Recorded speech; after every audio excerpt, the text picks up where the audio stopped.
Hey guys, and welcome to another episode of the RAW Barbell Club podcast. If you're new to our channel, welcome. And if you're a returning viewer, guys, I'm so glad to have you back. If you have any comments or questions about this episode, please leave them below and make sure you click that subscribe button just down here and click that notification tab so you get updates on when our next episode is out. Just chat. So what shorts did you listen to from the Rogan Oberst interview? It came up on my YouTube, so I just, the main one that I actually got harassed about was Robert Oberst talking about deadlifting and not to deadlift. And I think I just got messages left, right and centre from people everywhere just going, what do you think, what do you think, what do you think? And I've just listened to the podcast and went, I don't want to hear this anymore. I just think it's one of those things where because of the TV show that Robert's on at the moment, they, Strongest men in history. Yeah, which is a cool show. I've seen little bits of it. I only watch the YouTube clips. Yeah, they're really cool, and they're doing I think it's a really cool thing that they're doing. And they've picked some good guys to do it, like Ed Hall has got great personality. Brian Shaw is extremely professional, great personality as well. Nick Best is just one of the nicest guys in the world. Robert Oberst, I haven't had much to do with, but his views are very different about how he hurt his back deadlifting, and he talks about not deadlifting unless you're trying to make your deadlift better. This coming from a guy that can't deadlift, and that's his weakest event, and that's fine. That is what it is. Deadlift I don't like either, but everything has its place. What I found really funny about that was that they talked about the alternatives to deadlifts as cleans and hang cleans. But you kind of have to be able to deadlift to do those movements. And this is the thing too, he talks about the alternative, and you have to have erector strength, you have to have all these types of things, and a clean is still different to a deadlift, different positionings, different points here and there, but the strength areas, you still need to be strong in those areas. The best athletes in the world all do power cleans. Usain Bolt does power cleans. The gridiron players, they do power cleans. I think I saw a video of Usain Bolt doing power cleans, and they weren't quite power cleans though. No, but they still do that type of exercise. Mate, if the fastest man on the planet does that type of exercise, it shows it works, obviously. But you see the top athletes in the world do deadlift. You see cricket players and you see AFL players. You see them all do deadlift. And what you're trying to say, they're not athletes or they're not, everything has its place, as I was saying. And again, personally, I'd probably turn around and say deadlifts don't work because I suck at deadlifting. So that's how I feel about squats and bench. You're not a fan of squats or bench? They just don't work, I don't think, for any athlete. Mate, I guarantee you every AFL player will sit there and go, yeah, bench press works. Of course it works. Squat, on the other hand, wow, come on, man, you don't like squats. Mate, squat's the king right there, the king of exercise. I'm just kidding. But it's because my squat's so shitty. Oh, mate, I get that too. I think that's human nature at its finest. Whatever we suck at, or whatever we have to put all the work into, we hate and just never do. That's just human nature. Like me in 10K runs. It's never going to happen. So what's really funny is we have a leaderboard downstairs, and the leaderboard has, the top snatches in the gym, the top squats in the gym, deadlifts, presses. We've got strongman movements, yoke, some gymnastic stuff, so like muscle ups, pull ups, handstand push up, handstand walking, and then there's a couple of cardio ones. There's a 500 row, 30-second air dine, there's a 2K row, and then there's a 5K run, which we've been here in this gym for 2 years, and only the other day did a score get entered into that. I was just about to say, the first ones I was thinking, oh man, he's just getting tougher and tougher. And then the 5K run came up and I'm like, I know exactly where he's going with this.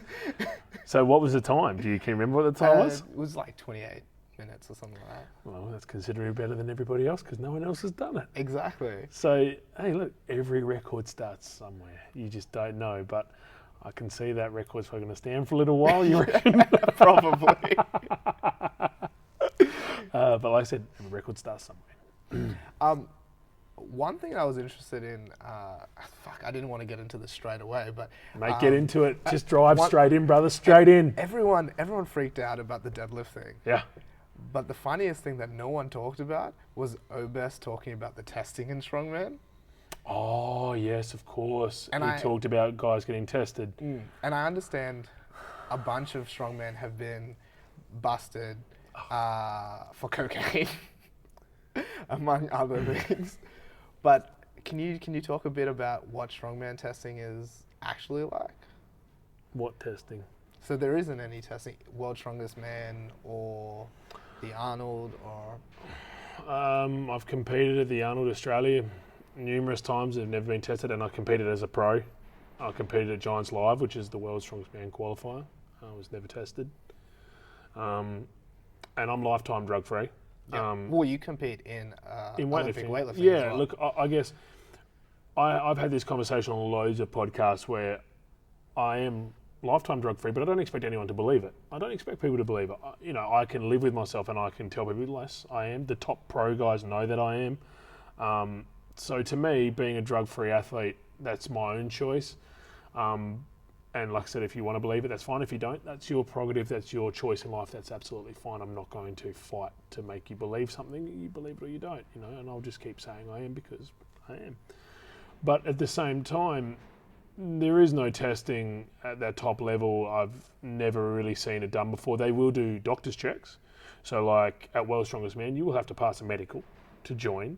So again, if they take your bloods there, that can go through and they can test in that sense.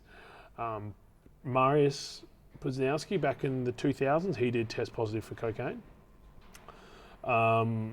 But at an actual world level events, I think I did one competition here in Melbourne, which was the drug-free federation out of Hungary, that they drug tested, and it was a fast because they drug tested for stimulants and that was it. So it wasn't performing enhancing. So, it's just one of those things where honestly, the way you have to look at it from multiple places is marketing. And if it was you, if you were just an average punter on the street, who do you want to see on TV? Do you want to see a local lad from Adelaide, South Australia that weighs 133 kilos that pulls a truck? Or do you want to see a 6'8", 195 kilo Goliath like Thor pulling a building? Okay, so the average punter, that's what they want to see. And that's absolutely fine. That is human nature. Again, getting back to that. People want to see the biggest freaks doing the freakiest things. I'm like that too. I'd rather see them than me as well.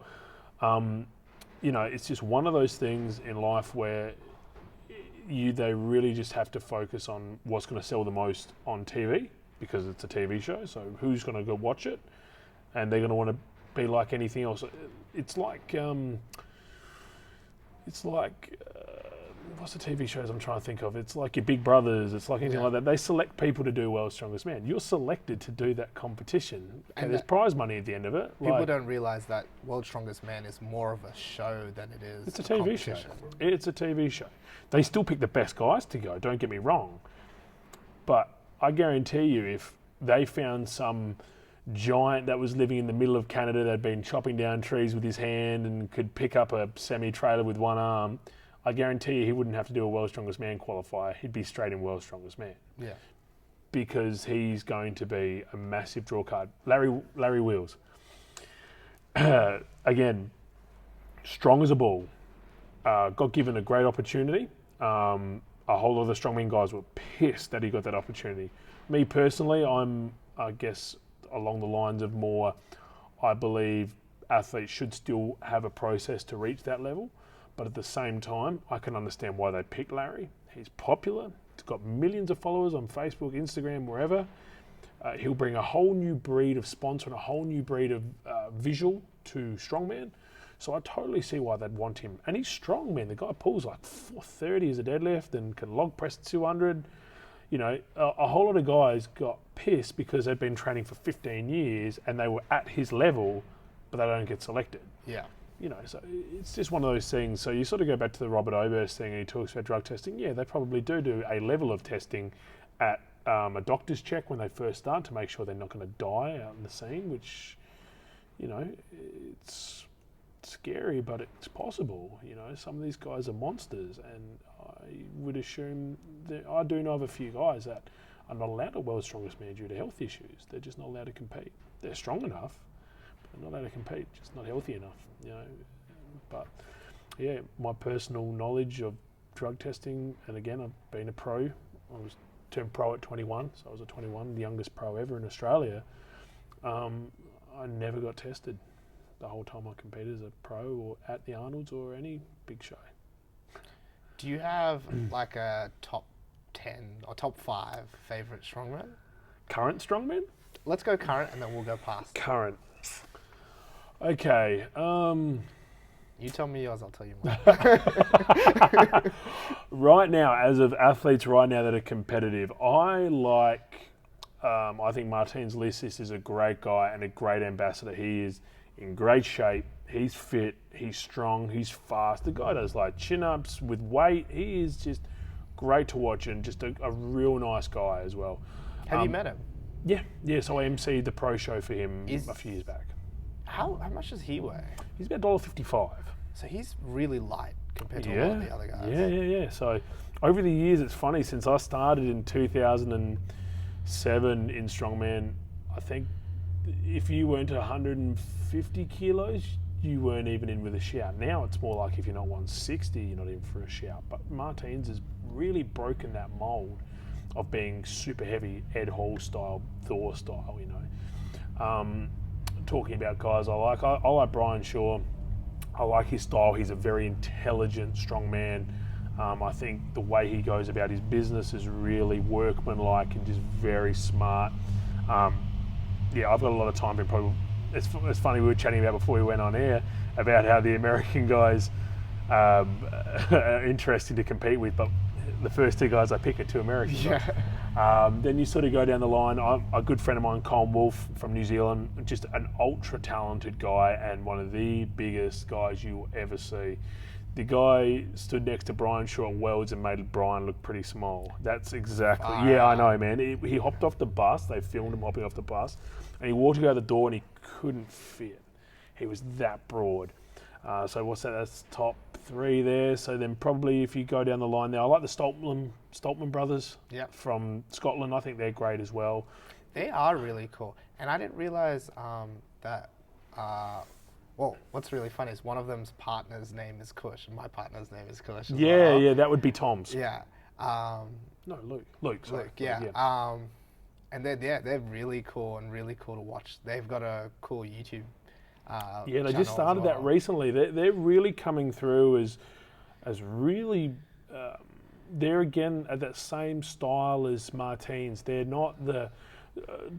Tom is really big. He's like 6'7" and 165, but he's got abs coming through. He looks really good. Luke, on the other hand, is shorter and stockier, and Luke works out on the rigs. He's a rigger out on the oil rigs and stuff like that. So those guys work hard, but they are ultra talented as well, really talented guys. So loads of talent, loads of ability. They'd be looking at my top 5 about there. So now I've got to hear yours. And if you pick Thor as number 1. No, Martins is number 1. There we go. Sure. Yeah, good. I'm like, Martins!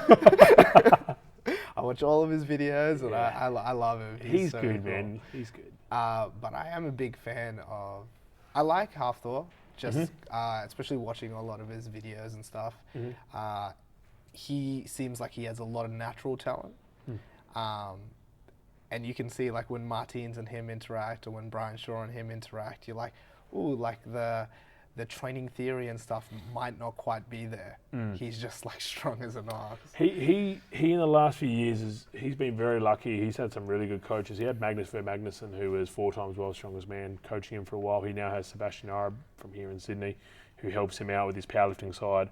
So he's had one of the best strongmen in history helping him with his moving events and events in Strongman, and then Sebastian's taken him over helping him with his powerlifting stuff. So he's been very lucky, but it does help being 6'8", and does help being 195 kilos. Yeah. Big Z is Zadrunas, yeah. Always up there for look, me. to be honest, I'd probably take out one of the Stockman brothers and put Z in. Well, you can count the brothers as As one. 2-1. Okay, Yeah. then we'll go Z. Z's the greatest of all time. That's it. Yeah, That's it. That's hands all I need down. to say. He is the greatest of all time. What does he weigh at the moment?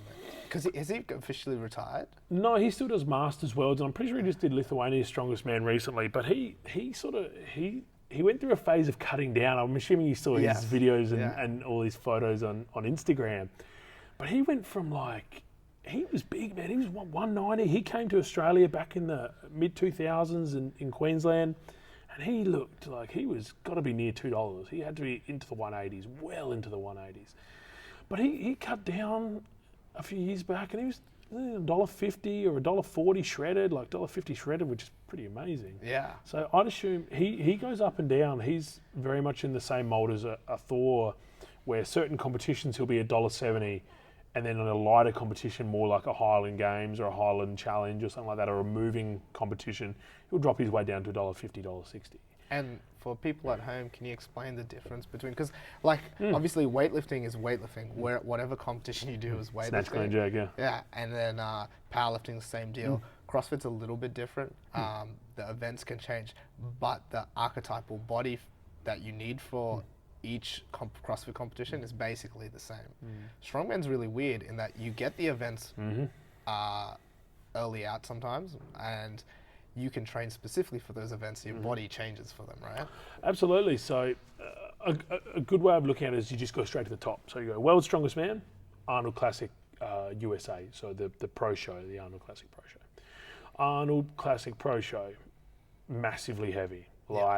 They call that the heaviest show in the world. Oh, right? mate, it is. It is. World's Strongest Man tried to pull it back this year, but in past years, they do I remember seeing Zadrunas and Misha Clive doing they did log for reps at 205, which is just ridiculous. The tote carry, that big yoke carry, they did 700 kilos. The farmers walk, the big farmers carry, they do up the hills 1,000 something pounds. Just ridiculously heavy. I think they did stones for rep one year at 240 or 225. It was just nuts. So that's where the guys need to be static. So you'll see Thor and Brian and Zadrunas come into that heavy. I remember Brian coming over to Australia, and he was claiming he was 200 kilos, and I was chatting to a few of the boys in the US. He was more like 220. Wow. Yeah, man. And then you'll see him at a Worlds, he'll be sort of your 195 to 200. So he's a lot lighter, because at Worlds, you have farmers carry for sort of 25, 30 meters, and you've got yoke walks for 30 meters, and truck pull, which is again body weight, but it's it could be a 30-meter truck pull. Then you've got the loading races and stuff like that, where as a strongman you need to be not necessarily light on your feet, but light on your feet for someone that heavy, and actually have a bit of an engine. Doing a loading race with 5 sacks, you've got 5 sacks at 130 kilos, so you've got to run 10 meters, load it, run back, back and forth, back and forth, back and forth to your load. That could take a minute 30. Thor probably does it in 30 seconds, but it could be a minute 30 or so. That's, for big guys like that, that's a lot of work and a lot of time under tension for their hearts to handle. So they do need a little bit of fitness. So that's why they bring their body weight down a little bit for that. But something like the Arnold Classic USA, that's just get big, baby. Get bigger than the building itself. How does it feel? Because I know a lot of those, when they're really big especially, they need CPAPs and stuff to sleep. So, has your body weight fluctuated a lot? Yes. How does it feel when you're that heavy, and how does it feel losing that body weight? So sitting here right now, I'm about 131 to 133. At my biggest record break is 2015, 14. I was 145. So at 145, I was front squatting almost 250. I was back squatting almost 300. I was deadlifting well over 300. I was yoke carrying over 600. I was doing farmers well over 180 a hand, everything like that. But at the same time, my pants were tight. I could barely get down and do my shoes up because it would take my breath away. My little Toyota Camry that I drive at home, I bent the door around my legs so the door wouldn't close properly anymore. The interior light would stay on. Wow. And I was just tired. I was just breathing deep constantly.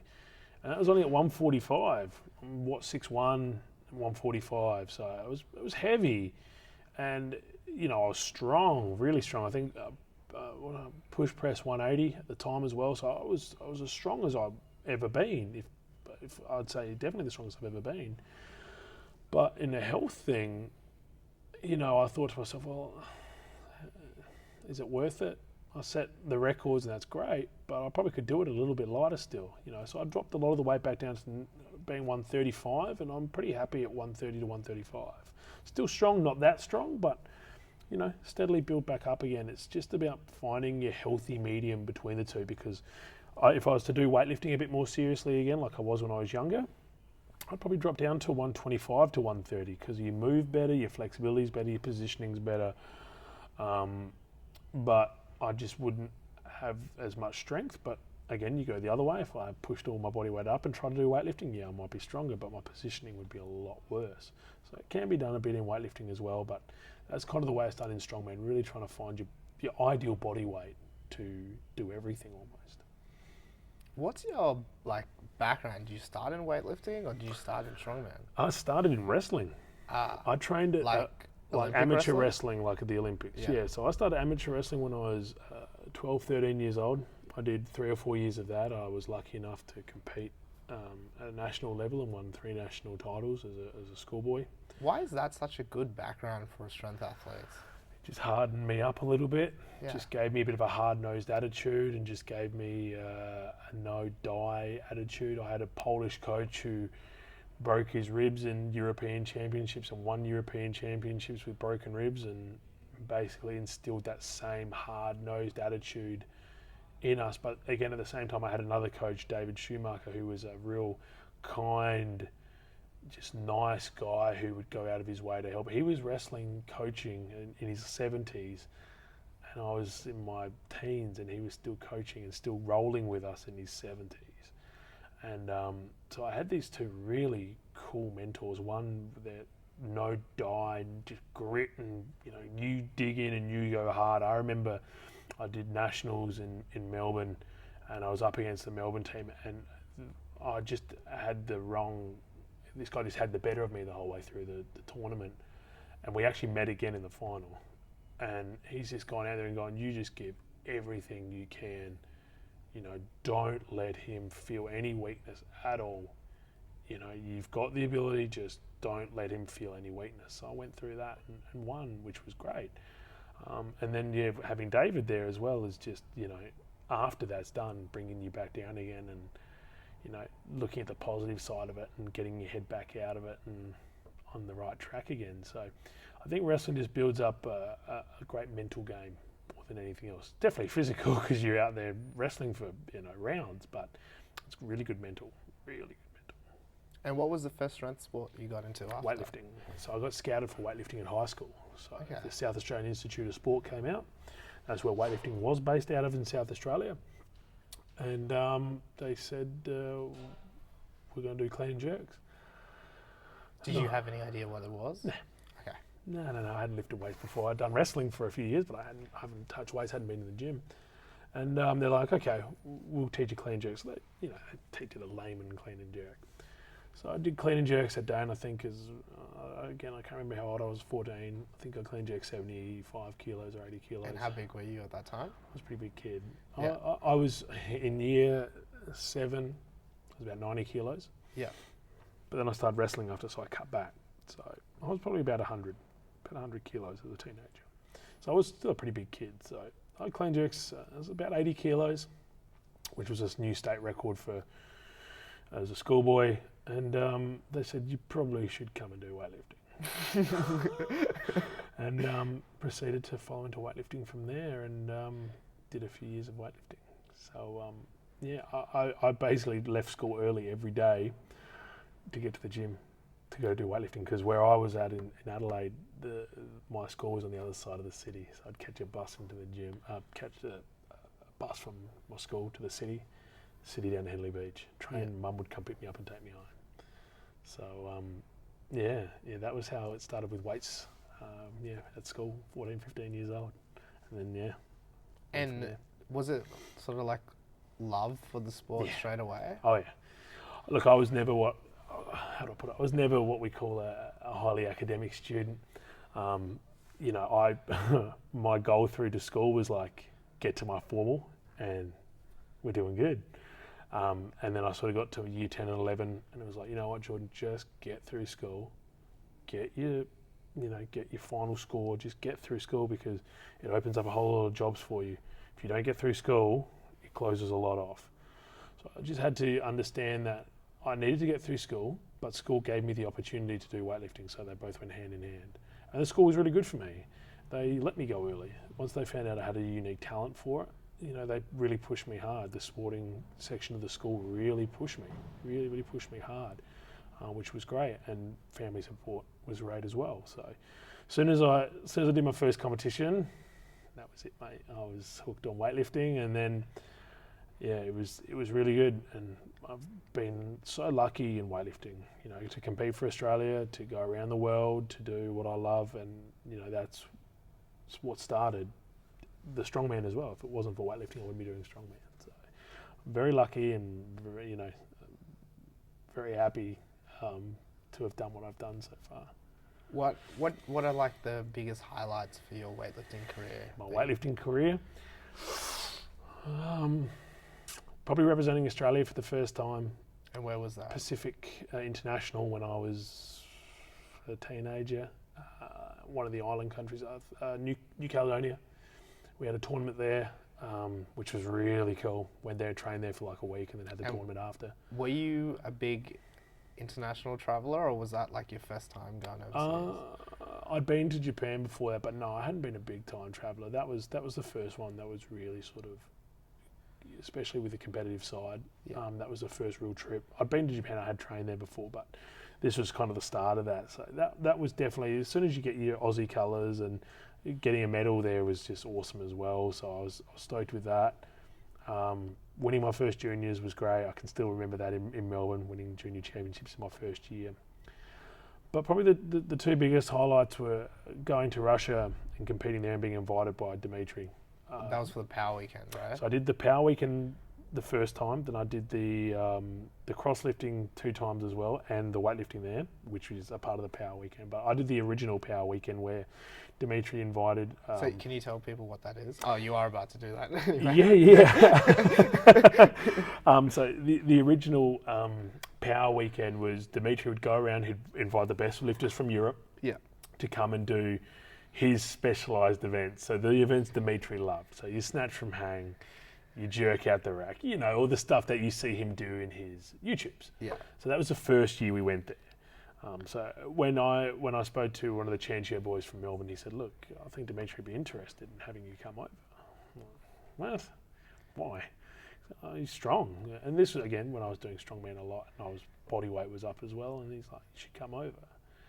Then Dimitri asked sort of what were my numbers, and I told him, he said, yep, you're coming. What? He's like, yeah, you're on. They sent me out all the details, so I flew over there and got to compete with Dmitry Klokov, Dmitry Lapikov. Polovnikov. Yeah. Was Ilya there for that one as well? No, Ilya was meant to be there, but he got caught up in his home. But Simon Kolecki, who was one of the old Polish weightlifters, was there with the Polish team. Who else was there? There was a world champ, the Ukrainian 102, Dmitry... Barastov? No, Barastov was there as well, but one of the Ukrainian guys was there as well. He just won last year's Worlds, or this year's Worlds. Dmitry Chamuk. There was about 3 or 4 world champions there. And at least 5 of them were Dimitri's. Yeah, exactly. It's really hard when you get out Dmitry. Everyone just takes a stab at him, you know. Alexei Lovchev was there as well, just watching. So that and my hero, Misha Koklaev, was MC. So Misha was MCing? Yeah. Wow. And for me, when I walked backstage for the first time and put my gym bag down and saw him with a microphone, I literally... And this was years after I'd done pro strongman shows. I'd competed with Ed Hall, Brian Shaw. I'd done all these shows with the biggest names in strongman. But they didn't mean anything to me. This was like seeing God right in front of me. And I was... Well, he has a similar background to you, right? Basically the exact same background. We're really similar. And except he was good. And you still get along with the AWF. Yeah. I'm lucky like that. For some reason, I seem to be able to mould my way through a whole lot of different areas without ever having too much of a drama, which has been really good. But you know, that was the first power weekend, and I can just remember it so vividly. Walking out into the platform and being introduced, and you look down the line, you've got world champions that side, you've got world champions this side, you've got Misha emceeing, you've got Dimitri's dad in the front row, then you've got IWF world officials here, then you've got weightlifting legends all through the crowd, and you're just going, I'm just some little dude from Adelaide, Australia, here in the world's leading country of weightlifting. There is not a bigger sport in that country. We got flocked after the competition was done. As soon as they said it was done, the crowd rushed the stage. Like, they actually rushed the stage. It was like ridiculous. Photos. It was one of the most surreal things ever. So I remember that really vividly. I think I came midfield because what was I expecting? And I held my own. I was so happy. Dimitri said, you're back next year. I came back the next year and he'd changed up the format where it was cross-lifting. This was when cross-lifting was first coming out, so Dimitri was really pushing cross-lifting hard. What's cross-lifting? Cross-lifting is like take weightlifting, take powerlifting, take strongman, take CrossFit, take kettlebell, put it all together, make a big ladder. Yeah. 7 reps per piece of equipment in under 7 minutes. Yeah. And you got it. That's it, man. So it's like CrossFit for strong CrossFitters. Yeah. Right? So if you're fit and strong, all good. So which is good for you because you train that way. Basically, yeah. So when he said you're coming over and doing that, and he's like, well, we're going to do weightlifting as well. I said, well, we'll do both.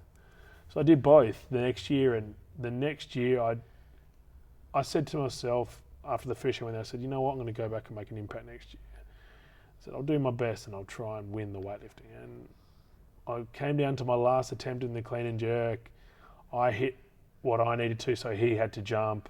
The young Russian guy, who was actually an ex-national champ, had to jump, and he missed.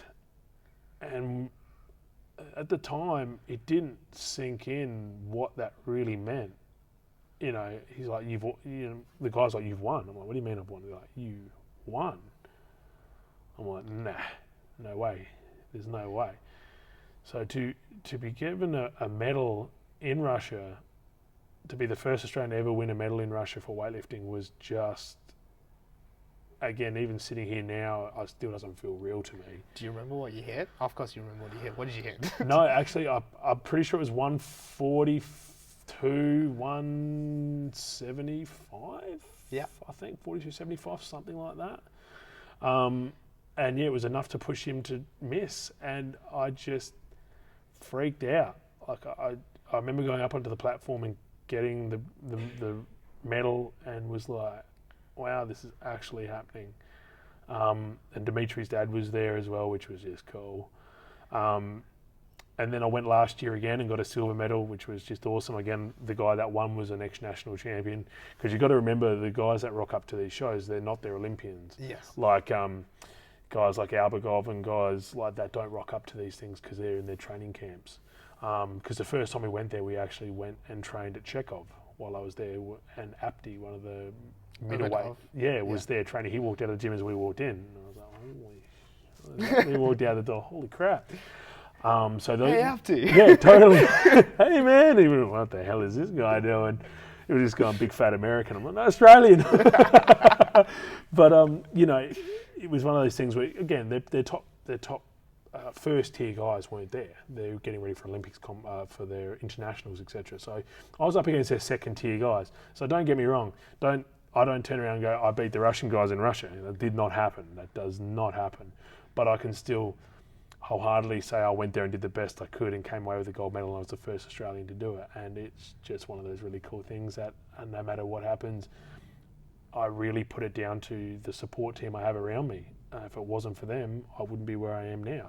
I just have so much help, and it really makes a difference. And it's just nice to give back and show that all the faith that people have put in me for so long has actually meant something. So, yeah, that would be up there. So they're the main things in weightlifting, especially, that have really made my career worth every sweat, blood, tear, and injury. You you keep referring back to like your support structure. Mm. Can you like think back to like specific times where like certain people have really absolutely. helped you out?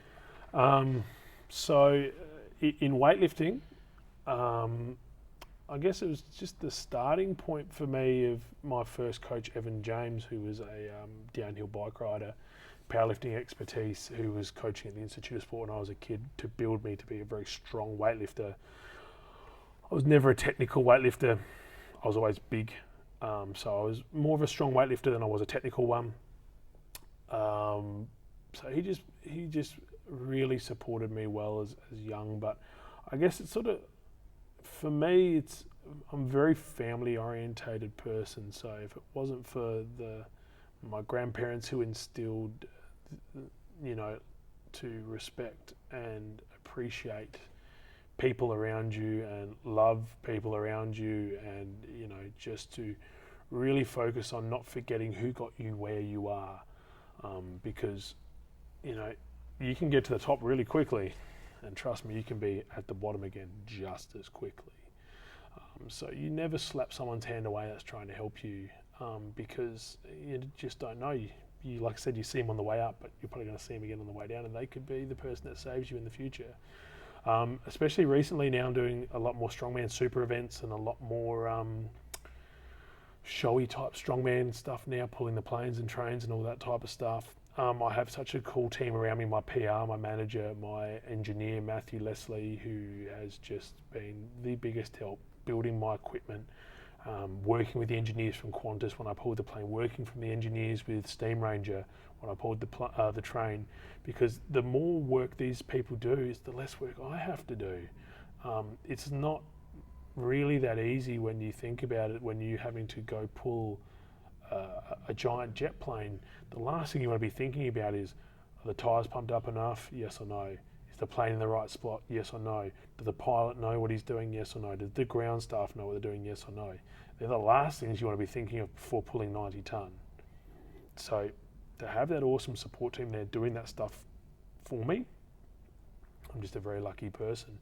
And I think my mum, being who she is, has just, has really made a resounding sort of effect on me, being who I am now, and trying to work as much as possible to give back to the next generation of lifters, to the public.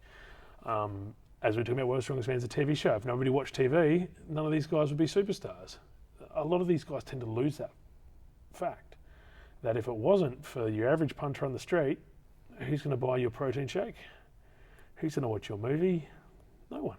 So how are you going to get all that money in your bank account? And that's the big appeal of people like Martins, Halfthor, even Brian Shaw. They all have these massive YouTube channels now. And I can almost 100% bet that most of the people that watch them aren't people like you and me that are actually in shred sports. Not just your average punter. They just love it. Mm-hmm. And that's just a huge thing that I really try and instill in myself, is that you just need to appreciate everything you do in your career as yourself, as a coach. How good does it feel when one of your athletes gets a PB? Oh, amazing. I think now I've retired from weightlifting and semi-retired from strongman, I get more joy out of seeing an athlete PB than me hitting a PB. I don't even know what a PB looks like, to be honest with you, but I get such a big kick out of it. I don't know if you've seen me coach, but I'm quite animated. I tend to move around a lot and make a lot of noise. When you coach Steph at trials. I'm very animated. I'm very involved. Some might have thought that you made the Congo's team. No. I made it as a 70 kilo girl. How good was that? No, it's just one of those things where I think I look at my career, and as we were just talking about, I've lost a lot more times than I've won. I've been injured, I've messed up loads of times, I've done heaps of stupid shit. But I've done a whole lot of good things too. But those whole lot of good things wouldn't have happened without the team supporting me to become and to get those good things. Do you mind just pulling your microphone down and sort of drifting up a little bit? No, you can move it so that you're comfortable. That's all right. If this is being filmed, I have no clue what I'm doing here. This is, thank God, I've got someone like you looking after me here. Yeah, I'm going to get you to drive me back to my hotel as well. Tell me about this dragging the A380. The super events. That was Yeah, so very cool. we pulled the 737 in Adelaide. Was it an A3? You did pull an A380. No, 737 is the biggest one I've done Okay. so far. Yeah. What, you got something planned, do you? I've had some meetings in the last few weeks. We've had a few meetings in the last few weeks. Was it too easy? The night wasn't that hard. You know what killed it? The weather. It pissed rain that morning, like pissed rain. We had a headwind. It was just the worst way we could have done it. And then as soon as the pool stopped and Channel 7 sunrise was done, the sun came out and it was a beautiful day. So that was 90 tonne, but that was to raise money for Craniofacial Australia, which was really, really cool. A charity that I didn't know much about, but once I did learn about it, it was surprisingly how many people in my life had actually been involved. It was huge. What is that? Craniofacial Australia, so Professor David, same name. First and last name. Amazing. Really? Yeah, Professor David, that's his name. He's got dicks for parents. Yeah, I know, right? Well, mate, he's done it wrong for himself, so he can be as much a dick name as he wants. But so Professor David, he is a well-renowned craniofacial specialist. So let's say your kid was born with a cliff lip. Yeah. He can fix that. Let's say you have a real bad car accident and your face is caved. He can fix your face. He does basically facial reconstruction. But David, again, I didn't know this. He's been the front of the worldwide cranial for the past goodness knows how long. He retired last year, so this was his send-off. So we raised in 10 days. We had 10 days turnaround to get this going from the train pool, the first train pool I ever did, to the plane pool, 10 days. They raised 20 grand in 10 days for craniofacial to have David actually there watching it in his retirement. It was just a surreal thing. It was over in a flash. Like, we pulled it, it was done, it was finished. It was just so surreal how quickly it happened, how quickly it was over with. But it affected so many people in my life that I had no clue. One of my good friends, who was a bouncer back in Adelaide, had a fight in a car park and 4 guys jumped him and had his face caved in. Guess who did his surgery? Professor David. A few of my friends' kids born with physical disabilities with their face. Guess who did the surgery? Professor David. My mum, who works in a dentistry, has dealings with David for years because she works in special needs. So deals with cancer patients and stuff like that. So she's dealt with Professor David as well. So many people's lives affected by this one man. David went overseas for many years. Professor David went over to Africa at his own cost, took a team with him, did facial surgeries through Africa at his own cost, and then came back. I think he did 6 months to a year of them. Just an amazing person that deserved a good send-off, and this was his send-off. And I was just honoured to be allowed to do it. And 2, Qantas gave me a $200 million plane. That's not heard of. It's not heard of that somebody gets led on the tarmac to do something like that. So to be allowed to be able to do it, I was just honoured in more than one way. So first off, there's I'm sure that there's a billion like security risk things that they have to deal with for you to just get onto the airport. It was the 10 days turnaround that just buzzed me out. I pulled the train in Adelaide. So can we go back to the train first? Yeah, of course. Yeah. So tell me the deal with the train. Yeah, so I contacted Steam Ranger. It'd been 20 odd years since someone had pulled a steam train in Australia, and I said, look, I want to do it again. So I contacted a guy named Grant Edwards, who was the last guy to pull a train here in Australia. Commander Grant Edwards, he's actually just put out a book recently called Strongman. He's works with PTSD. He's a very high-ranking Australian police officer, worked overseas, but he worked in the sex crime area. So this man had seen horrific things through his career and got real bad PTSD, really, really bad. And got to the point where he was just down and out. And this was the guy that looked after the G Summit in Brisbane. He did the security for Brisbane Airport. So this guy is extremely high up gentleman. So, you know, he just, I had to ask him if he gave me his blessing, which he did. He said, look, no problem, Jordan, it'd be great if you did. So I pulled the train, contacted Steam Ranger and said, look, would you let me do it? So I went up there and on their family day pulled the 621, which is called the Duke of Edinburgh. I pulled that 2 years ago now, and then got on Sunrise the next day. They had me down at in Adelaide. They were in Adelaide doing some weather crosses, so they had me carry Sam Mack across the bridge, which was a hell of a lot of fun. And then 24 hours, less than that, 12 hours later, I had a message from Craniofacial Australia going, do you really want to pull the Qantas plane? I said, yeah, because Koshi had actually said, how about you pull a Qantas plane? Because they sponsor Sunrise. So Qantas sponsor Sunrise. Yeah. So Koshi's called out Qantas on TV. Yeah. Sharon from Craniofacial, who basically does my PR work now, she contacted Adelaide Airport because she has a contact at Adelaide Airport. So the two things came together and they basically made it happen in 10 days. So we went in there 3 days later. We went to the Qantas where they do the mechanical work. Yeah. And we checked out the area there and we said, yeah, that'd be perfect. We sat with their engineers for an hour, chatted about what we need to do, etc., etc. We had about 3 or 4 on the phone meetings with everyone from all around Australia. And yeah, it happened in 10 days, which is ridiculous, to get every security check, everything done. Wow. I can imagine that pulling a train is, in terms of like the logistics of the train pull itself, is quite easy because it's on tracks, it's going straight. But a plane, I guess, is made to do this, right? So if you're pulling down on it, do you think about that stuff? Yeah, so that's why I've got my engineer. And this is why I'm very lucky to have, again, Matthew Leslie as my engineer. He's a fitter and turner, but he's a train and plane fanatic. So he knows it all inside and out. So the way you look at a plane is the multiple things. So where you tie the harness. Yeah. So we tie the harness to the bottom.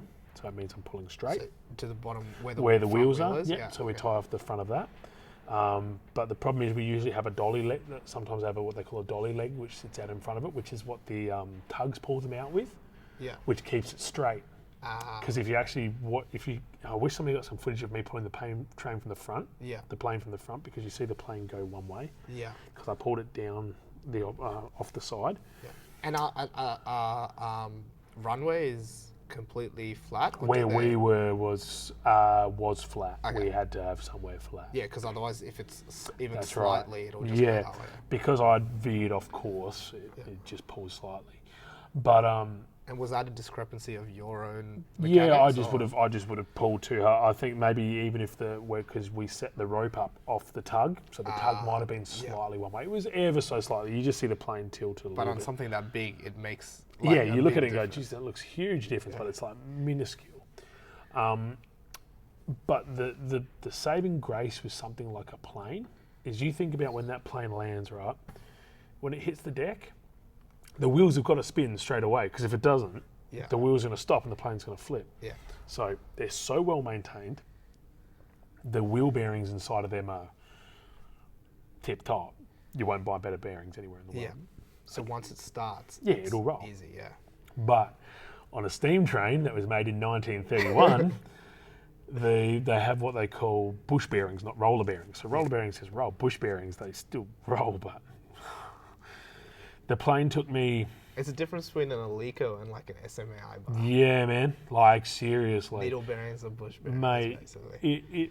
The train takes 20 to 30 seconds to start rolling. The plane takes 5 to 8. So you've got this big initial pull with the plane and big initial pull with the train. You'll feel the plane roll slightly earlier. But again, I've only done the 90-ton plane. The train was, the most recent one was 200-ton. Yeah. That's what the heaviest train I pulled. So we'll see if the planes get bigger and bigger, how much harder it becomes. But that's one thing I can bring up with you when I do the next one, is I can let you know how much harder it was. Because again, you can't compare one plane to another. They're just different animals, different beasts. And trains are just different beasts again. I think leading into the plane pulled, I pulled a truck in Adelaide, which was a tow truck for tow trucks. That was the hardest thing I've ever pulled in my life because you had 2, 4, 6, 8, 10, 12, 14, 16, 18, 24, 28 wheels in the ground. So ground contact. Yeah, so you got huge amount of friction. Yeah. Then you got independent lock diffs, which means I'm having to turn all the cogs inside of it. Yeah. And the truck was only 40 tonne. It was about half the plane. But the amount of surface area the wheels had on the ground was just so much more, and the plane doesn't have diffs and doesn't have cogs or anything turning through. They're just wheels that roll and the brakes. That's it. So that truck, I tell you now, I thought I'd snap my Achilles. I pulled the truck 5 metres. That was as far as it would go. If I put in any more effort, I would have hurt myself. And how far did you have to pull the plane? Plane, we had a rope, 20 metre rope. I think I pulled it 15. And how far did you pull the train? The first year I pulled the train was 150 tonne, was probably about 9-10 metres. This year I pulled the 200 tonne train about 7.5, 7. It's a little bit less, but we're still just trying to peg away to get that world record done. So, yeah. What is the world record? The world record's actually less than what I did, but because Guinness wasn't there, it wasn't ratified as an official world record. So and they're a bitch to deal with, right? Yeah, man. If you want to set a world record and you want to have them here doing it, it's 10 grand. 10 grand to have them come over here film it. If you want to do it with just like say yourself and I had 2 other guys to ratify it, that's still like 2 grand. Yeah. Pretty expensive. So that's just the financial side of things, which is fine, but it takes time as well. You have to send in the application, then they have to okay it. So I put in the application to do the train, send it in, try to fast track it for like $500. They just said no. So I fast tracked it $500 and they just said no. And I was like, oh, cheers. So, that's just one of those things, But if you want to do it, that's why you got to go through it, So we'll look towards next events, next shows. There's always something to do. Always something to do. What do you think is the coolest thing you've ever done? Do you think the plane thing is probably the coolest thing, or in terms of like a feat of strength, or carrying the 600 yoke was pretty cool for me. I enjoyed that. Was that a regular yoke, like a stand or submit yoke, or was it? That was a specially made one that could handle the weight at the time, because stand and submit weren't around at that point in time. So this yoke was just made especially for this attempt, so I could load enough weight onto it without it bending. So have you ever bent a yoke on your back? What I does that feel like? I remember carrying 470 or 480, and I was doing long runs, like 25, 30 metre runs with near 500k. And I just felt the yoke get closer and closer and closer into me, and then put it down and really bent it in the middle. You were like, my arms are so strong. Yeah, totally. Don't worry about the legs, man. The bicep curls are working. But no, it just felt like it bent over my back. But the yoke was cool. I think the thing most people are going to remember me for is the plane or the train, I'd say. So yeah, they're up there as well. They're really cool things. So yeah. Just like I said, hopefully we'll just keep trying to kick on to the next one. But so far, I reckon the 737 was pretty much up there. Did you try and pull a boat? Are you doing that already? No comment. Mate, in my mind, I was chatting to the 2 young lads who were here with me, Jackson and Charlie, about what I do and the way I work, how I work myself almost as a product. And I said, always try and just keep doing something different. Yeah. Just keep doing something different. So we'll see. I'm gonna just have a quick break. Yeah. Just so I can check the footage, and we'll keep going. Actually, you can keep talking. I want to know about how you actually got into Strongman, because we haven't gone through that. Yeah, man. So Strongman started in 2007. Was my first competition. I went up to watch SA's Strongest Man at Mount Barker. I'd been doing weightlifting for obviously about 3 or 4 years by then. I went up to watch SA's Strongest Man at Mount Barker. And Was there a reason that, like, were you into strongman?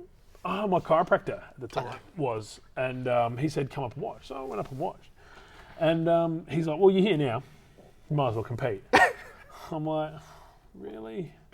I'm just in my shorts and a shirt. I'm like, why? I don't have any bells. I don't have any wrist wraps. No, you'll be right. You clean jerk this, you'll be fine. I don't have my elbow sleeves, my knee sleeves, my neck brace. No, mate, don't even get me started on that side of strongman.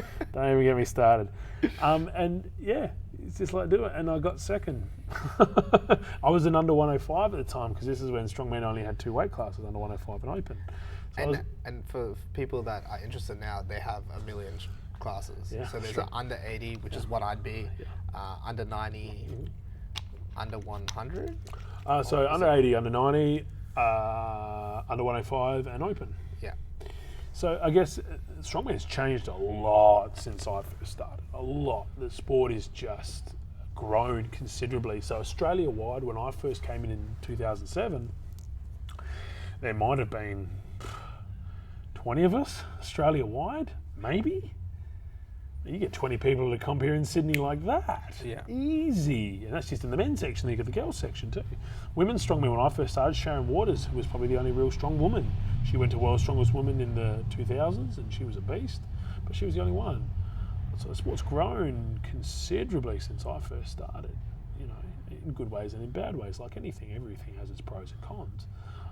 So yeah, that's what got me my start. Not actually meant to be doing anything, and got asked to do it and did it and had fun and loved it and loved it and loved it and loved it. What's it about it that you loved?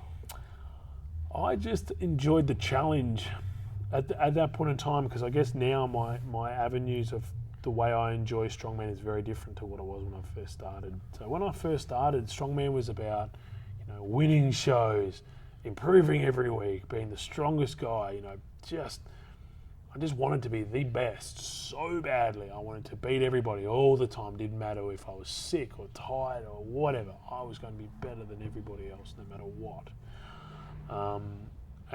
So it appealed to me that way, and I'm half Scottish, so it probably appealed to my insider Celt maybe, but you know, just had an absolute ball and just loved it, so I just kicked on. I started training for strongman a week later. Really? And were you like, you know, I'm done with weightlifting, or were you like, I'm going to try and balance both? I had my comes and goes with weightlifting through that period of time. I guess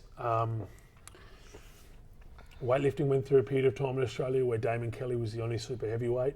You know, I'd come out of being a junior, and by the time I came out of being a junior, it was about when I started going to strongman. So I sort of, weightlifting was just secondary. I did weightlifting to help strongman. But Damo was sort of, he couldn't do every big competition. He couldn't do them all because he was getting hurt and he was getting older, etc., etc. So I had an email from a good friend of mine, Phil Maunder. I did one competition just for fun, just for piss take. So I think I power snatched like 130 and power clean like 170, and I was like, yeah, cool, hey, awesome. And I got an email from him going, Damon Kelly's out for this trip to New Zealand. You're the next best super. I said, come on, mate. Stop pulling my leg. He's like, no. Would like you to compete for Australia again. Really? So, you know, I sort of made a little comeback for that and did New Zealand and went back into strongman and competing on the pro circuit for a while and doing Highland Games through Sydney and down to the Highlands.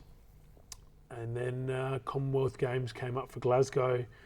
Again, Damo was the only super at the time, and I was doing a few weightlifting comps then just for the sake of, and had another email from AWF going, your total has put you on the shadow team.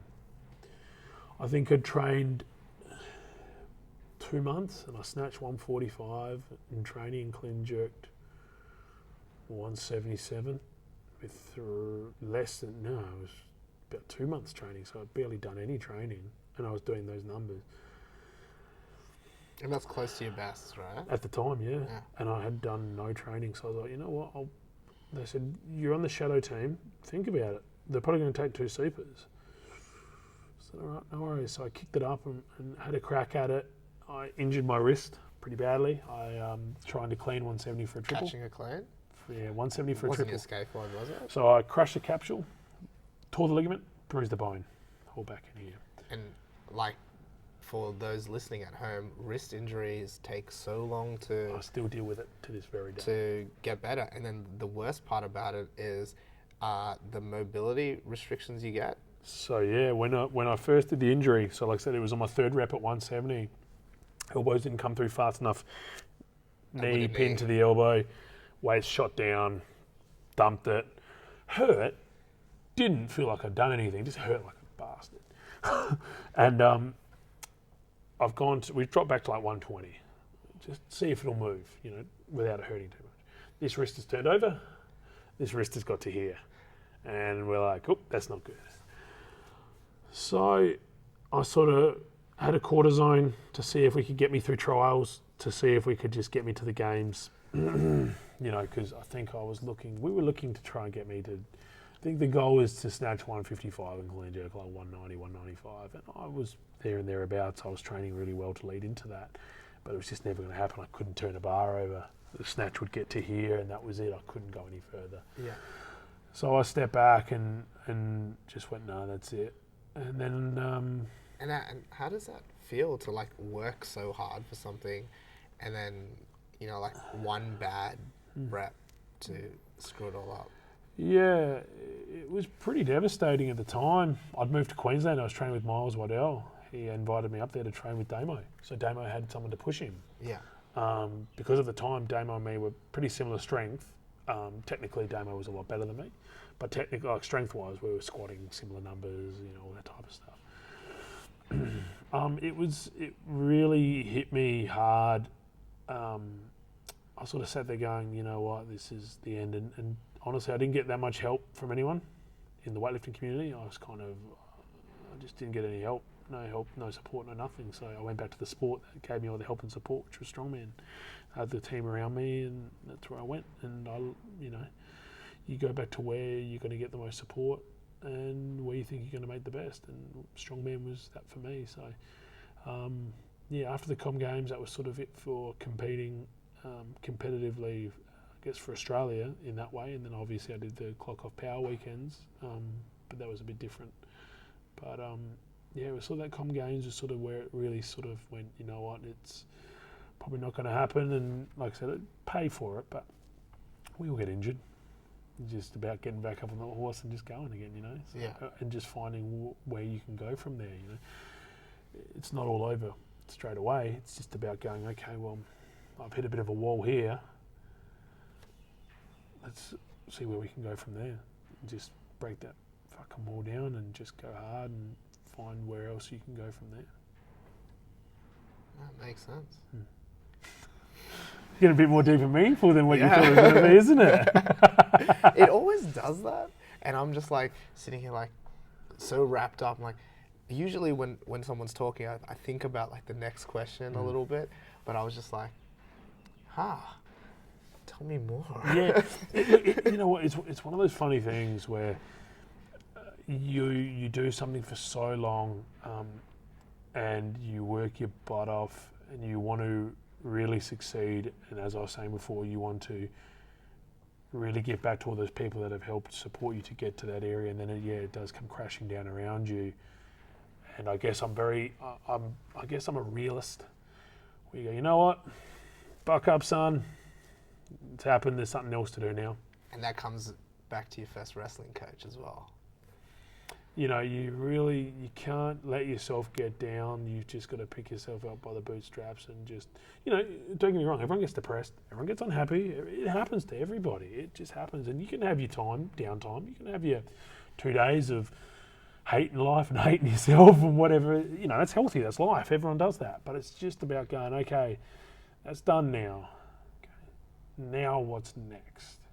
And just being positive and just trying to just keep kicking on forward. When you're doing a heavy squat and you're just grinding and you want it so bad, you take that and put it into your real life and just grind through everything. And like I said, having the lack of support as I did from AWF at that point in time really gave me, I guess, a bit of a sourish type look on weightlifting at the time. But, you know, it is what it is, and, you know, it's when you get to Commonwealth Games, they're trying to just pick the best guys they can, you know, so it is what it is. When did you first win your pro card? 21 years old, I won the qualifying for Giants Live, so that was done in Melbourne at Doherty's gym, 2011. 2011. 21 years old, I came out and was the top ranked Australian at that point in time, and made my pro debut at Giants Live Melbourne in 2012, sorry, and that was my first year. What's that like, getting your pro card? And so young too. Yeah, still the youngest guy to ever do it in Australia. What was it like when I first walked in the Melbourne Fitness Expo, the FitEx at the time? Is that what became the Arnold? Or is Yeah. So it's run by Tony Doherty. So I walked in the door going, okay, you're all good. And I've walked in and I've seen the guys. So you had, at that point in time, Ed Hall was there. We both did our first pro show together. Who else was there? Nick Best was there. A guy by the name of Mike Burke was there, who was Brian Shaw's training partner at the time. We had the two South Africans, Gerhard van Staden and Frankie Skeen, who are both legends in New Zealand. We had Mike H-Bomb from Victoria, myself, and a guy by the name of Mike Jenkins, who unfortunately has passed away. Mike was one of the biggest talents coming up. He's what I like to put as like a Brian Shaw mixed with an Ed Hall or as a Drunas. That's what he was. He was the mix of the two. He was 6'7", 180, could push press like, he was doing like strict presses on like 200 kilos, like Zazurina style shoulder strength. But could move. He could move with a yoke, man. He could do stones, could do it all. So I walked in the door and there's, like I said, 21-year-old Jordan. Hi guys. Oh, mate. And there's Colin Bryce, the guy that runs World's Strongest Man, the guy I've seen on TV since I was a little kid. You get introduced to Colin. We actually landed for that, and I got to the venue, met Colin, and they've done the run through, the schedule, all that type of stuff. And I've walked out, and what was the first event? First event was keg carry for distance. So I've gone, okay, fitness event, I won't do too badly. And I didn't get my ass kicked too badly, and then I still got my ass kicked, but I didn't get too kicked. But it was a learning curve for me. It was learning from being a weightlifter where everything is based around the sport to being based around television. So that was probably one of the big things that really gave me a good positive, or a negative at the time, but positive look for the future. Yeah. So we were getting ready for the keg carry, first event. There's big kegs in front of you. So I was up against Frankie or Gerhard, one of the two. No, it was against Jeremy Hogg from New Zealand. So we're sitting there lining up. So we're ready to go. In a weightlifting competition, when the buzzer goes, you step out and you compete. Yeah. For this, you wait till the camera's ready. When the camera's ready, that's when you go. So we're there, psyched up, warmed up. I'm there, ready to go. Colin's waiting. Yeah. He's like, relax, boys. Camera's still getting ready to go. 10 minutes later, okay. Camera's now into your face. He's doing the introduction to the camera and to the crowd. Then that's when you go. Okay, so it's not like weightlifting where when the time says you go, you go. Yeah. You go when the camera goes, not when you're ready. But so is there still like a, athlete ready? Yeah, absolutely. Okay. So Colin still does his 3, 2, 1, go. But everything else is based around what the camera does. Because it's all for production. So that was a real big learning curve for me, because I had to psych myself up, come back down again, psych myself up again, but also be ready to go when they were telling me to be ready to go, not when I was ready to go. So it was it's still a race too. Yeah, absolutely. So that was a real big learning curve for me that year. It was really it was really frustrating at the time for me, because I'd come from the athletic weightlifting background where it was kind of set. And then event 2 was the Viking press. It was 150 at the hands, and I remember doing, we warmed up, last warm up was 140. Got 2 reps at 140. Ed Hall walks out. and just cranks out 5 reps strict. Mike Jenkins, same deal, 5 strict reps back. I'm sitting there going, this is bull. Oh man, if I get you're not allowed to jerk a Viking no, it's press. push press. You have to push press it or strict press it. Yeah. So I push press 1 rep at 150, tried for the double and missed it, and was stoked I got 1 because I didn't 0. But then I think Mike did 21. Wow. It was cool, man. It was don't get me wrong, it was awesome to watch. But the second year, so I did my second pro show at 22 was the year after Giants Live again. Giants Live Melbourne. I got invited back. And I was a lot bigger, stronger, and was actually not too bad a shape, but I got gastro the night before and lost 7 kilos overnight. That's a bit of a story behind that one. So, Tell it. So I got into Melbourne and there was a real bad gastro bug going around the water in Melbourne. So we got to the hotel. Classic Melbourne. Oh, God, I love Melbourne, right? So the whole hotel. It was probably raining as well. Yeah, no doubt. No, it wasn't. It was actually good, but it was raining in a different way. So we've got off the plane, gone to the hotel. The whole hotel was booked out for athletes, bodybuilders, figure models, strongmen, powerlifters, whatever. Bang, we'll go in the pool. Did not even think. Jumped in. It wasn't just me, it was the other boys too. The American boys, I think there was an English guy, a few others jumped in. That night, we've gone out for dinner, the Aussie boys. I've gone to the place, I'm not feeling well. I had a steak and got halfway through it and I've gone to the toilet and just both ends. Went out back. I thought, okay, that's maybe just a one-off. 10 minutes later, bang, back in there again. Said to the boys, look, I'm going to pay, I'm going to go home, I feel like shit. Got back to the hotel room. So the hotel was like an apartment, so it was downstairs and split off into 2 rooms. So I've gone to the bathroom all night. I've vomited all over the floor, shat all over the floor, tried to clean it up with towels. I've slept next to the toilet the whole night. I vomited in my bed. I didn't sleep. I was so sick. I woke up in the morning. I went to the closest pharmacy, got the tablet to stop it. Imodium or something. Yeah, I was so unwell.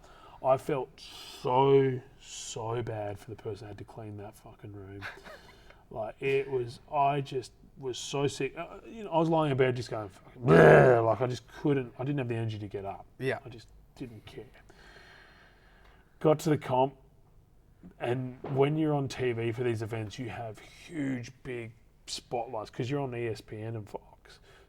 Huge big downlights on you. The first event I was paired up with Tristan O'Brien, Farmers Walk, like 175 a hand for 30 metres. And I'm going to go, I'm sitting there going, I'm wearing a kilt, I'm going to shit myself on ESPN. Oh, how good's this? So I've warmed up and I said to the Aussie promoter who was there at the time, I said, dude, I've been up all night sick. He's like, don't tell Colin, he'll pull you from the comp. So I won't. So I competed that whole comp, sick as a dog. Competed as best I've almost ever competed in my life. I carried the farmers like 20 odd metres with 175 a hand, which was huge for me. And were you just clenching the entire time? Oh, mate, when the camera comes up in your face, from Australia, Jordan Steffens, sitting there, yeah, in my mind, I'm like, God, don't crap yourself when you yell. And yeah, as soon as I went down and set my hands up, I said, don't shoot yourself. Ready? Nope. Set. Oh God, go. And you breathe. And I beat Tristan the first length. I beat him the first length, and then he deadlift 400 kilos, so he smashed me the second. And but it came to the night show. I'd actually got 4th in the yoke walk because the yoke was my best event at the time. So I was 4th out of the best guys in the world. Like Derek Poundstone was there. Like we had strongman legends there. And Sven Carlson, who was a world's strongest man legend, he even commented and said how good my yoke walk was. He said that was really great. That was one of the better ones I've seen. And that was like a Misha Clive moment. I almost passed out.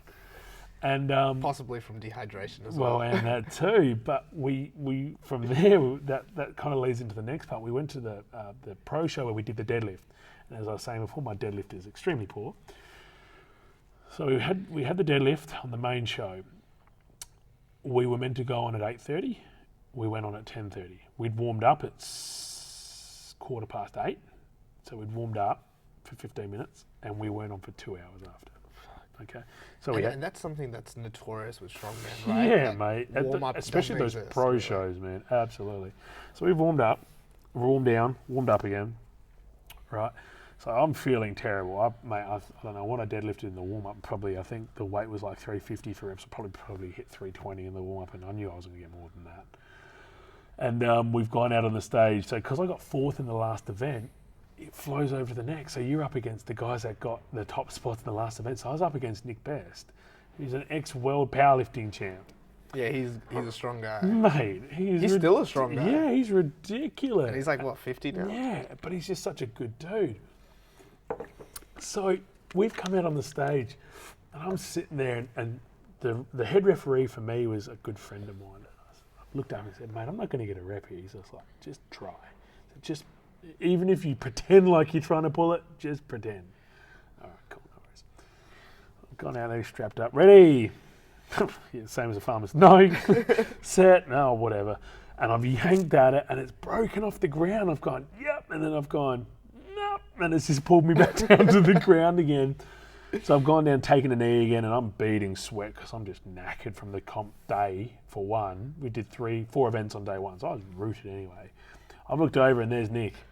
Up, down, up, down. I'm sitting there going, all right, let's see what he stops at. And I've gone for another crack at it just to pretend like I'm having to go because I knew I was never going to get it. So I've taken a knee again, unstrapped, and I've said, no, that'll do. Looked over, like 14 reps later, a new world record.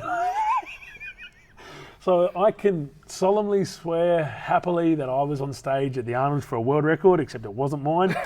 It was Nick's, but it couldn't happen to a nicer guy because Nick is a bloody legend.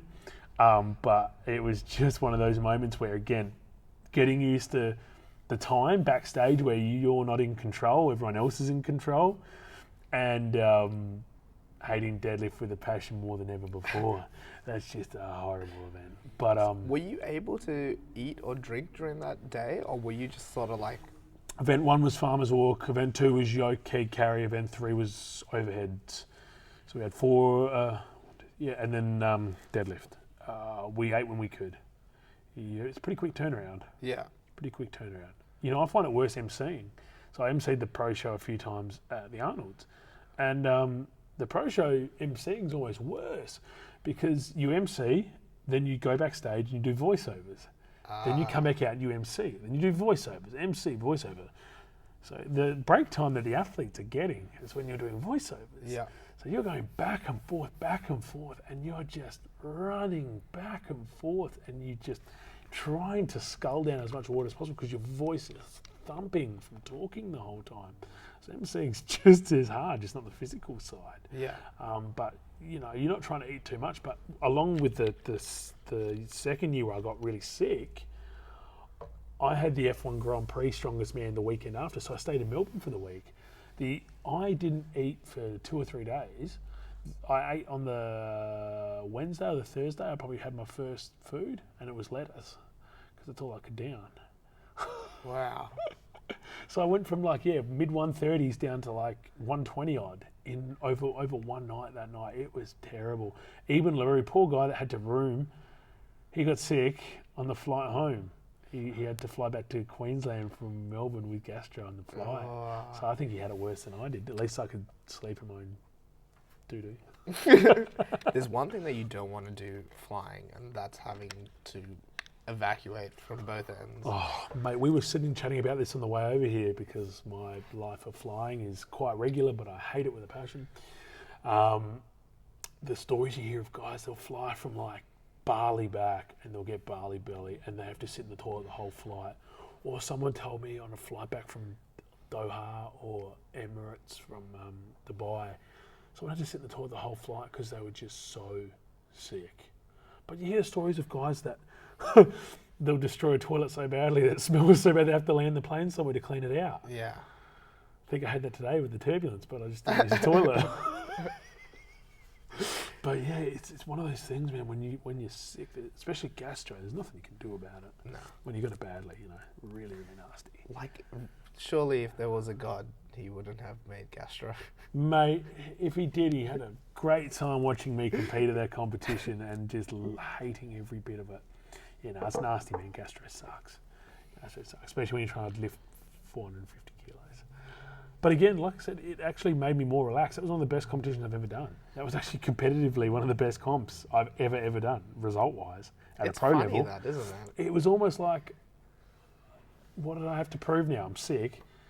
I'm not expecting anything. I'm expecting to die on the field. But I didn't, and I competed really well. So sometimes I think it's a real big thing, especially for young guys that come through. The less pressure you put on yourself, the better the result will be, really. Some guys do great under pressure, though. You know, pressure makes diamonds, the old saying. But sometimes it can be very detrimental too. Very detrimental. You have this new, it's not an alter ego, but like this persona, this Jordan Biggie Steffens, Yeah. king of the circus. Yeah. How did that come about?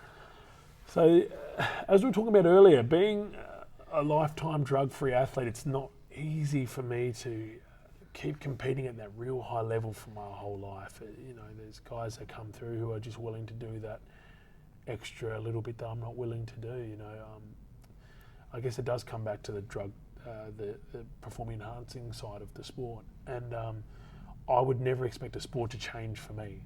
So it's not like I go out and go, don't do steroids and strongman. No, that's the sport. Guys do it. It's non-drug tested. It is what it is. I don't expect anyone to change that for me. But if I don't want to do that and want to do something that I want to do but still love strongman, I just need to do it my way and the way I can do it and still love it. So the king of the circus side of things is I've always been a lover of circus strongman. I've always been a lover of circus style and old school strength.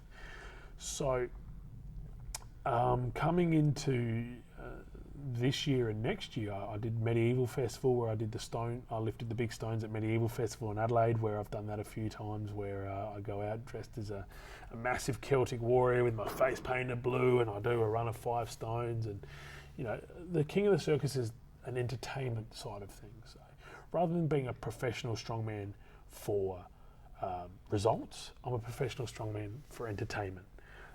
Because I like being entertaining, I like talking, I like meeting people, I like putting on a show. That was always me, even when I was competing competitively.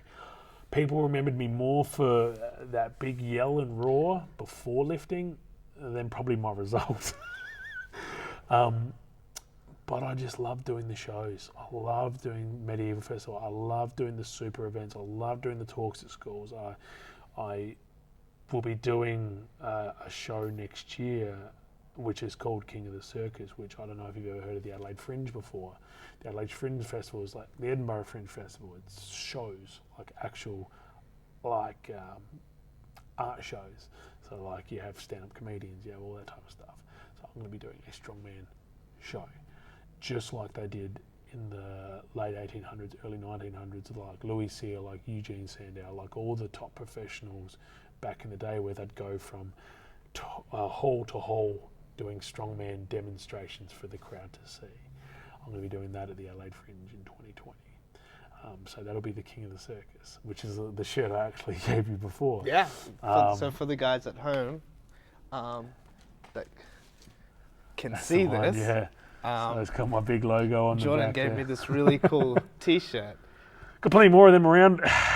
Can people buy these? Yeah. Where can they buy these? I've got my own website, www.kingofthecircus.com.au. Right there. It's really cool. I love it. And Yeah. I'm going to wear it today when we go train. Yeah, hell yeah, man. That's cool. Oh, look, like I said, this is what I love to do. I love to perform to a crowd, and won't have to get you to come over to Adelaide to watch the Fringe show, mate, and Maybe get I you will guys do over that. here, man. Absolutely, get you guys to come over and watch it. It's going to be something very different to what people are expecting. But it's just to pay homage to the guys and gals that did this stuff, you know, not just thousands and hundreds of years ago, but even in recent times, in the last 10, 20 years. You know, and to really just put on a show to entertain people in the crowd. So, yeah, the King of the Circus stuff is my future of love of strongman, doing it my way. Like, I'm a massive Frank Sinatra fan, so I use a quote from one of his best songs. I did it my way.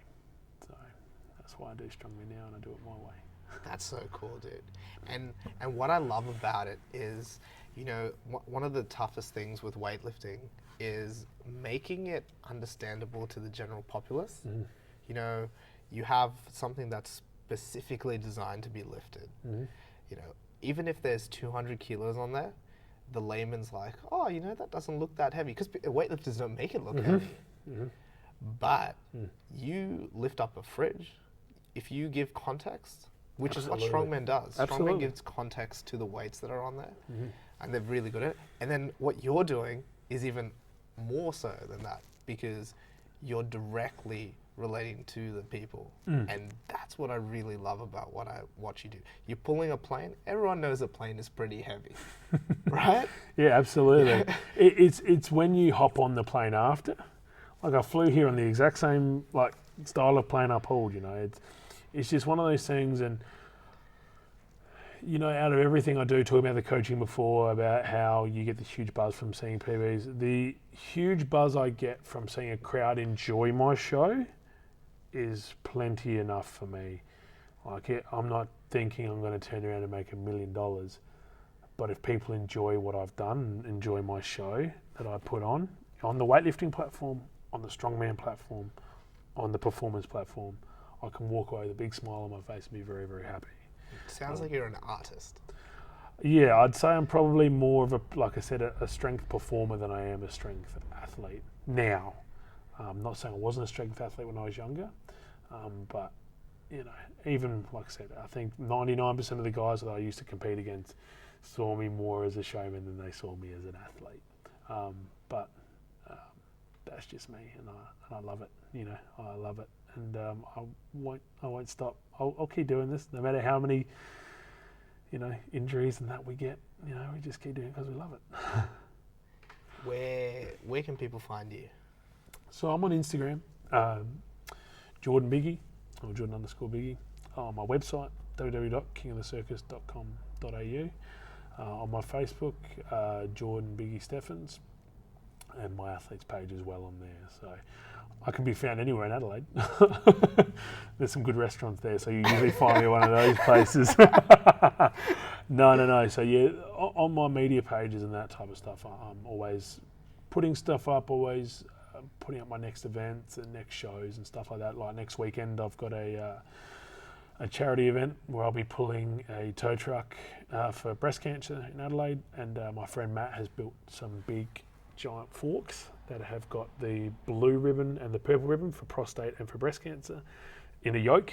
Oh, that's cool. So I'll send you some photos. So it's been built like this, and there are 2 forks on either side, so I'll have 2 people standing on either side and I'll carry it. That's awesome. And what they'll do is they'll undo it, they'll undo both the ribbons, or sign them, and they'll auction them off. Fuck, that's so cool. Yeah, and again, Matt, the guy that does all this stuff, that's his baby. That's, again, the engineering side. That's why he does it. He's got all these wicked ideas, and just you wait. You're actually the first person to know about the Fringe Show. You're the first podcast, the first anyone that's known about this. So yeah, you're the first one, the initial scoop on the Fringe Show. I'm just about to sign the contract this weekend. Far out, that's awesome. Yeah, so you're the first person to know I'm going to be doing that next year. No word on news on it yet, but you're the first person to know. So yeah, it's cool. And sorry, and people don't realize that. I haven't brought it up, but you're actually a coach as well. Yeah. So I'm one of the state coaches in South Australia. So I guess after I retired, I took on coaching roles because South Australian weightlifting has gone through some pretty hard stages and some pretty rough spells. I guess when I left the sport and took up Strongman a lot, I didn't see how the sport really decayed quite badly. I'm trying to rebuild it back up now, so I coach out of CrossFit Hilltop and AFPC. So 6for6 weightlifting? Yes, sir. That's the one at Hilltop, where I have a lot of really talented young guys, young Jackson and young Charlie, who you just met before. Jackson. And that's why you're here right now. Yeah, under 23s nationals. Jackson, really talented, like really, really, really super talented. He's only been doing weightlifting like a year and a half. And snatches like 125 and clean and jerks like 155 at 80 odd kilos. Like, what the? the talent I wish I had. Yeah. But you know, trying to harness that talent like you do yourself as a coach, harness it and grow. So yeah, I do a bit of coaching back in Adelaide, and I was doing bouncing for a while as well, but I'm slowly leading that one out. I've had enough of that. Cool, man. Guys, you can find RAW Barbell Club at RAW Barbell Club on all of our social medias, Instagram, Facebook, YouTube. Make sure you follow us on Instagram. We've got cool stories and videos that we put out. See what the club's doing. Jordan said he watches it. Mate, so that's I'm cool. going to be honest. I watch so much of your stuff. It is awesome. Anyone that listens to this podcast, I'm going to share this. The stuff you guys do, I just love. I love the way you coach. I love the way you get your guys to do so many different things. Your athletes aren't just weightlifters. They're strength decathletes. They do it all, and I love that because you don't limit them to just doing one thing with their life. I love it. I love watching the strongman stuff. I love watching the guys just try and do stuff and just having fun. This is the first time I've been at your gym, so I appreciate you having me here, and we've been trying to tee this up for ages, so thank you very much for dealing with my poor time schedule. No, that's all right. But love you, Jim. I definitely will be, coming back again sometime soon. And I just had a ball doing this, and I appreciate having me on. And if anyone's here and hears this, get your butt down here and do a training session sometime, and drop in because it's a really cool gym. Really, really cool. Love it. Thanks, dude. I appreciate that, especially coming from you. No problem at all. Thank you. And lastly, guys, if you love this episode like I did, you got to share this episode because that's how we get the word out. Or I'll come find you. I can't even take myself seriously, don't worry. And last things is you can help support this podcast. So making this podcast is a lot of fun, but it does cost us some money from hosting fees, and we're trying to organize a trip around. Maybe we'll go to the Fringe Festival. There we go. So you guys can help support the podcast, help us grow. All we ask is the price of a coffee. So if every single person that listened to this donated a coffee, we'd have enough money to go to the Fringe Festival. It's amazing how that works. One coffee a day can make a huge difference in somebody else's life. And I want these guys at the Fringe. They'll do a backstage show of RAW Barbell podcast, dude, backstage so of cool. The Fringe, King of the Circus. We'll take you back to the 1800s backstage and do a full video from backstage. Coffee, that's it. All this is a coffee, guys. Guys, you gotta get onto that. The link is in the description, and if you can't find it, it's www.rawbarbellclub.com/donate. Been a long day. It has. Let's go train, man. Done. All right. Thank you so much for listening, guys. I'll see you next time. Bye. So, if you like that episode, I really think you might like this one. And if you want to search for more episodes, guys, click this little circle thing right here. If you want to stay notified, make sure to click that subscribe button below and click that notification tab. And lastly, if you really, really, really love our podcast, make sure to click that donate through PayPal link that's just in the description below. Thank you guys so much for watching, and I'll see you next time.